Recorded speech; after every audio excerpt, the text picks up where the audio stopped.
ملګرو دا څو ورځې په ټولنیزه رسنۍ او همدارنګه په ګڼو مجلسونو کې د افغانانو انتقادونه او اندېښنې لیدل کېږي چې افغانان ډېر سخت غوسه او په تشویش کې دي چې دا ولې. راځئ چې ویډیو وګورو. درنو لیدونکو او مینوالو، السلام علیکم، وخت مو پخیر. د پانی پت په جګړه جوړ شوی فلم پانی پت چې نن یې ټریلر هم خپور شوی دی، د احمدشاه بابا کردار پکې سنجیدت لوبولی دی، خو د فلم په تړاو افغانان دا نیوکه لري چې هسې نه د احمدشاه بابا سپکاوی پکې شوی وي. په دغه فلم کې یو افغان اداکار هم کار کړی ده چې ببرک اکبري نومیږي او په وینا یې چې په دغه فلم کې د احمدشاه بابا ابدالي نږدې کس و. نوموړي د VOI پښتو سره په خپله مرکه کې ویل چې هغه تر دې مخکې د توراباس په نوم فلم باندې کار شروع کړی دی او په دغه فلم کې ورسره سنجیدت هم کار کوي. نو کله چې دوی پانی پت فلم جوړولو نو له ما سره یې اړیکه ونیوله او ویې ویل چې موږ ته په خپل فلم کې یو افغان اداکار پکار دی. هغه وایي کله چې زه خبر شوم چې په دغه فلم کې د احمدشاه ابدالي رول هم لوبول کیږي او د پانی پت په جګړه جوړیږي نو ډېر خوشحاله شوم. ببرک اکبري وایي چې دغه فلم د پانی پت په جګړه جوړ شوی دی چې احمدشاه ابدالي پکې مراټیانو ته ماتې ورکړې وه. هغه وایي چې دا یو جنگي فلم دی چې تورې پکې ښکاره کیږي. هغه وایي چې موږ په دغه جګړه کې مراټیانو ته سترې ماتې ورکړې وې. په دغه فلم کې د افغانانو د هغه اندېښنو په تړاو چې په فلم کې خو د احمدشاه بابا ته سپکاوی نه وی شوی، ببرک اکبري وایي چې داسې هیڅ هم نشته. هغه وایي په فلم کې نه احمدشاه ابدالي د افغانستان تاریخ او زموږ کلتور ته هیڅ سپکاوی نه دی شوی.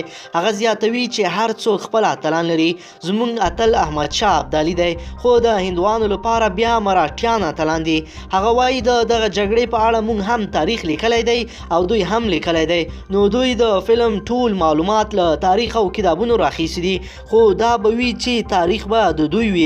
هغه وایي د فلم جوړونکو په ځانګړې توګه له کوم تاریخ لیکونکو سره خبرې نه دي کړې. هغه د فلم د یوې صحنې په اړه وایي چې په یو صحنه کې احمدشاه ابدالي او د نورو نوابانو او خپلو وزیرانو سره ناست وي چې په دغه صحنه کې یو ځای کې شراب هم ښودل شوي دي. بیا ما هغوی ته وویل چې زموږ په دین کې شراب حرام دي او افغانان شراب نه څښي. نو له هغه وروسته دوی له هغه صحنې څخه شراب لرې کړل. نوموړی وایي چې دغه فلم زیاته برخه د هند په جیپور کې ثبت شوې ده او شاوخوا 1.5 میلیارد هندي کلدارې مصرف راغلی دی او په یو کال کې جوړ شوی دی. ببرک اکبري همدا راز وایي چې د فلم ژبه هندي ده خو ځای ځای پکې د پښتو د مراټي ژبې کلمې هم شته. هغه وایي دوی د پښتو کلمې په ګوګل ژباړن کې ژباړلې وې چې ټولې غلطې او همدا راز تلفظ یې هم سم نه و شوی کولی. نو ما ورته بیا هغه جملې سمې کړې او تلفظ مې هم ورته سم کړ. نوموړي د یو صحنې یادونه کوي چې یو وخت احمدشاه ابدالي باندې برید کیږي نو موږ په منډه ورځو چې په دغه وخت کې راته هغه چیغه کوي چې ودرېږئ. همدا راز په نورو هغه صحنو کې چې د افغانانو ترمنځ دي پښتو تورې پکې ویل شوي دي. د احمدشاه ابدالي د کردار د لوبولو په تړاو هغه وویل چې زه فکر کوم په هندي سینما کې بل هیڅ داسې اداکار نشته چې د احمدشاه ابدالي رول تر سنجیدت ښه ولوبوي. ببرک اکبري وویل چې آشوتوش ګوارکر هغه فلم جوړونکی دی چې له تاریخي فلمونو سره ځانګړې مینه لري او تر دې مخکې هم د جودا اکبر په نوم تاریخي فلم جوړ کړی و. هغه وایي چې د تاریخي فلمونو جوړول ډېر ګران کار دی.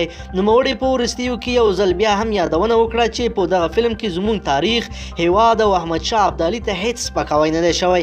هغه وایي زه نه پوهیږم چې دا خلک له کومه خبر شوي دي چې په دغه فلم کې سپکاوی شوی دی ځکه فلم تر اوسه نه دی خپور شوی او کیسه یې چا نه ده لوستې. خو دا یادونه هم کوي چې دا خو لازمي خبره ده چې مراټیان د دوی لپاره اتلان دي خو په وینا یې چې د فلم جوړونکي او سنجیدت له افغانانو او افغانستان سره ځانګړې مینه لري او د دومره ډیرو کسانو په منځ کې ماته ډیره او ځانګړې مینه راکړې ده.